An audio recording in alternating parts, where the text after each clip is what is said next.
وَمِمَّنْ خَلَقْنَا أُمَّةٌ يَهْدُونَ بِالْحَقِّ وَبِهِ يَعْدِلُونَ، اور انہی میں سے جو ایسے ہیں جو ہم نے پیدا کی ہے ایسی امت جو راہ دکھاتی ہے حق کے ساتھ اور حق کے ساتھ عدل و انصاف پر قائم ہے. یعنی کون؟ اہل حق، اہل ایمان، مسلمان. جہاں کوئی اللہ کے ساتھ شرک کر رہے ہیں نا، تو اللہ نے اپنے وہ بندے بھی پیدا کیے ہیں کہ جو توحید بھی اسی طرح بیان کر رہے ہیں. بلکہ میرا تو یار یہ دعویٰ ہے، شرک اتنا شد و مت کے ساتھ لوگوں نے نہیں کیا جتنا لوگوں نے توحید شد و مت سے بیان کی ہے.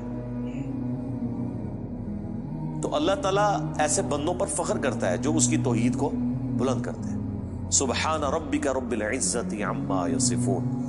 دیکھیں نا سورہ الصافات میں اللہ نے ایک ایک نبی کا ذکر کیا ہے. یار اللہ کو جو بندے پسند ہیں نا وہ اس کے پیغمبر ہیں. حقیقت بات ہے. اس لیے میں اکثر کہتا ہوں کہ اگر اس کائنات کی سب سے بڑی کوئی دعا ہے نا تو یہ ہے کہ یا اللہ پیغمبر بنا دے. لیکن یہ دعا حرام ہے، کیونکہ پیغمبر کا عہدہ وہبی ہے، کسبی نہیں ہے.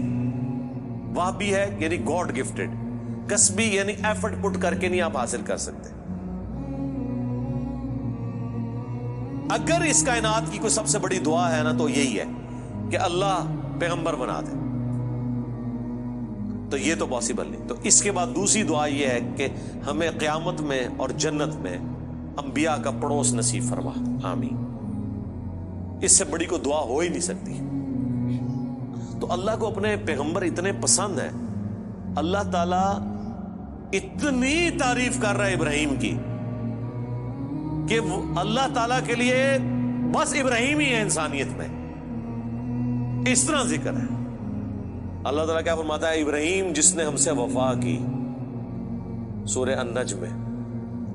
سورۃ البقرہ میں اللہ تعالیٰ فرماتا ہے جب جب آزمایا ابراہیم کو اس کے رب نے تب تب وہ کامیاب ہوا. پھر سورہ الصافات میں تو بڑی قربانی کا ذکر ہے کہ بیٹے کی قربانی مانگ لی. پھر اللہ نے کہا کہ سلام علی ابراہیم، سلامتی ہو ابراہیم کے اوپر. یوں ہی ہم جزا دیا کرتے ہیں اپنے نیکوکار بندوں کو. ہم نے اس کی قربانی کو انسانیت میں ہمیشہ کے لیے زندہ کر دیا. آج امت محمدیہ ہے لیکن قربانی کو کہتی ہے سنت ابراہیمی، حج کو کہتی ہے سنت ابراہیمی، اسلام کو کہتی ہے دین ابراہیمی. ملت ابیکم ابراہیم هو سماکم المسلمین من قبل وفی ھذا. یار چھوڑ دے سب سے بڑی بات رسول اللہ. قل اننی ہدانی ربی الی صراط مستقیم. اے نبی تم فرماؤ مجھے تو میرے رب نے سیدھا راستہ دکھا دیا. دینا قیما ملت ابراہیم حنیفا، دین جو کہ قائم ہے ابراہیم کی ملت پہ جو سب سے ٹوٹ کر ایک اللہ کے ہو گئے تھے. وما کان من المشرکین، وہ مشرک نہیں تھے. پھر سورہ نحل میں اللہ نے فرمایا ابراہیم اکیلے پوری امت ہے، اکیلا پوری امت. یعنی کوانٹٹی کوئی اللہ کے نزدیک اہم نہیں، کوالٹی. بندہ کہتا ہے کہ پتہ نہیں ابراہیم نے کتنے 90 لاکھ کلمہ پڑھایا ہوئے گا. آیا نا داڑ دلے دسو 90 بھی بندے نہ پورے کر سکتے. قرآن میں آیا ایک لوط ایمان لایا ابراہیم پہ، یا چند ان کے گھر والے جو بیوی بچے تھے، دیٹس آل. 10 کی گنتی بھی پوری نہیں ہوتی. اس لیے اللہ نے کہا ابراہیم پوری امت ہے. اللہ کے نزدیک ابراہیم علیہ السلام کی کتنی اہمیت ہے. تو سورہ الصافات میں اللہ نے ابراہیم کی قربانیوں کا ذکر کیا، نوح علیہ السلام کی کہا سلام علی نوح فی العالمین. ٹھیک ہے. موسیٰ اور ہارون کا ذکر کیا، سلام علی موسیٰ و ہارون.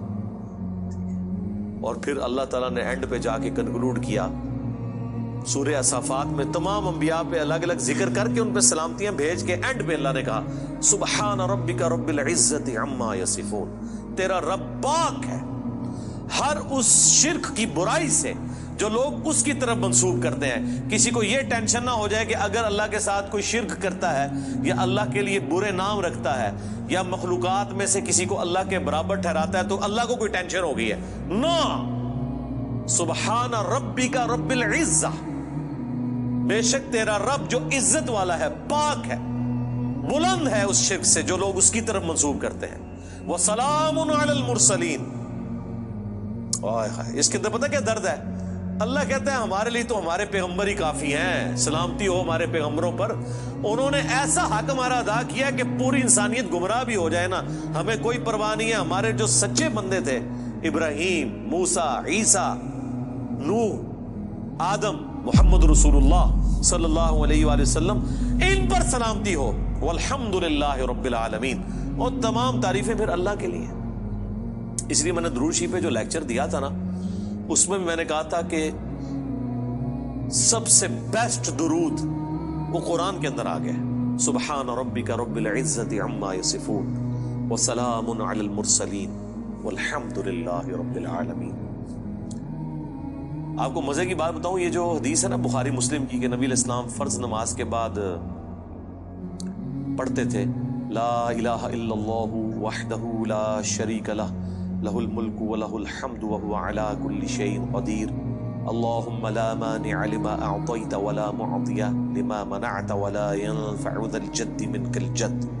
بخاری مسلم میں تو اتنی یہ دعا آتی ہے، جو حضرت معاویہ نے خط لکھا تھا تو مغیرہ ابن شعبہ نے یہ وظیفہ بتایا تھا ان کو کہ اللہ کے نبی فرض کی نماز کے بعد یہ پڑھا کرتے تھے۔ لیکن ترمذی میں جب یہ حدیث آتی ہے نا، اس کے ساتھ یہ الفاظ بھی ہیں کہ اس کے بعد حضور پڑھتے تھے سبحان ربک رب العزت عما یصفون وسلام علی المرسلین والحمد للہ رب العالمین۔ یہ قرآن کی جناب فیورٹ ترین آیات ہے۔ مجھے آج بھی یاد ہے، میں 2007 میں حج کیا تو 2007 کے اندر 2 حج آئے تھے، ایک جنوری کے مہینے میں اور ایک دسمبر میں، 18 دسمبر کو آیا تھا۔ تو وہ 18 دسمبر والا جو حج تھا نا، وہ میں نے کیا تھا۔ تو میدان عرفات میں اس ٹائم تو ظاہر ہے ہم نئے خود ابھی رائے حق کے مسافر تھے، ابھی تو پتہ ہی نہیں تھا کہ اللہ نے کتنا بڑا کام لینا ہے، میں نے تو ابھی کوئی ویڈیو ریکارڈنگز بھی شروع نہیں کی تھی۔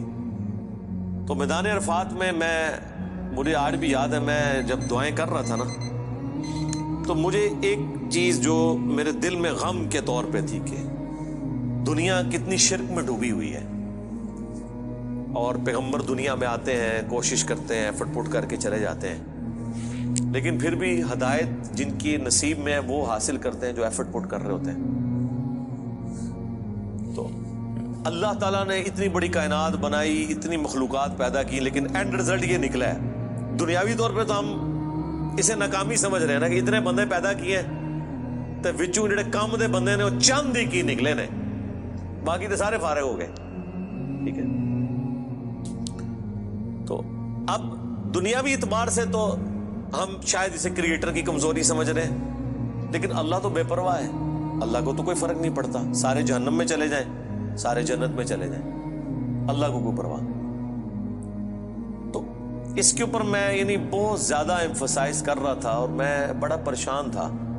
تو اس وقت اچانک جو ہے نا اللہ تعالیٰ انسان کو چیز یاد دلواتا ہے نا، تو مجھے اللہ تعالیٰ نے میرے دماغ میں یا میرے دل میں یہ چیز ڈالی کہ سبحان ربک رب العزت عما یصفون،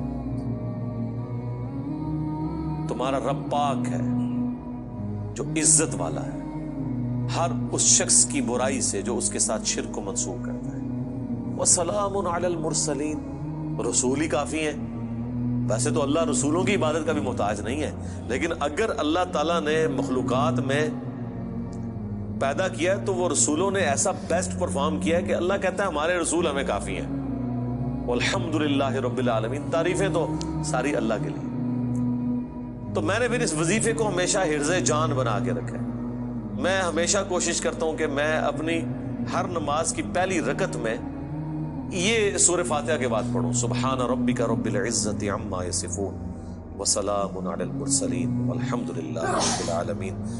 میں نہیں سمجھتا کہ اس سے بیسٹ الفاظ میں آپ اپنے رب کی طرف رجوع لا سکتے ہیں۔ ساری گمراہیاں، سارے شرک اللہ کو کوئی نقصان نہیں پہنچا سکتے۔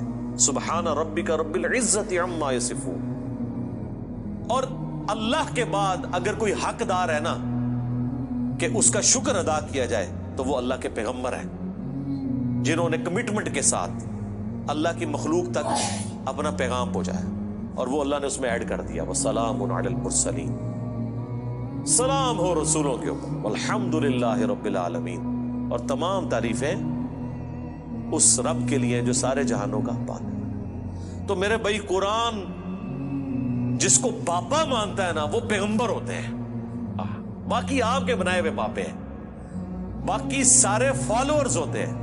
قرآن کی ڈاکٹرین میں امام وقت کا پیغمبر، قرآن کی ڈاکٹرین میں اللہ کا نمائندہ وقت کا پیغمبر۔ اس لیے سورہ زمر میں آتا ہے جب جہنمی جہنم میں پھینکے جائیں گے نا تو فرشتے پوچھیں گے تمہارے پاس کوئی پیغمبر نہیں آیا تھا؟ وہ کہتے ہیں آیا تو تھا لیکن ہم نے جھٹلایا۔ حالانکہ پیغمبر تو صرف ان کے پاس آیا ہوتا ہے جن کے سامنے ہوتا ہے۔ جب ہم سے پوچھا جا رہا ہوگا کہ آپ کے پاس کوئی پیغمبر آیا تھا، ہم کہیں گے کہ آیا تھا تو ہماری موجودگی میں تو نہیں آیا۔ اللہ جس کو امام ڈکلیئر کیے ہوئے وہ وقت کا پیغمبر ہوتا ہے، چاہے آپ نے اسے دیکھا ہے یا نہیں دیکھا، آپ اس کی زندگی میں ہیں یا نہیں ہے۔ آپ کے لیے جس کو اللہ نے پیغمبر بنایا نا، اللہ نے آپ کو اس کے ریفرنس سے، اور یہی قرآن میں ہے کہ ہر شخص کو اس کے امام کے ساتھ اٹھایا جائے۔ ٹھیک ہے جی، اللہ تعالیٰ سے دعا ہے جو حق بات میں نے کہی ہمارے دلوں میں راسخ فرمائے، جو کوئی غلط بات میرے منہ سے نکل گئی اللہ تعالیٰ دھو ڈالے، معاف فرما دے، قرآن و سنت کی تعلیمات پر عمل کر کے دوسرے بھائیوں تک پہنچانے کی توفیق عطا فرمائے۔ سبحانک اللہم و بحمدک، اشہد ان لا الہ الا انت، استغفرک و اتوب الیک، وما علینا الا البلاغ المبین۔ جزاکم اللہ خیرا۔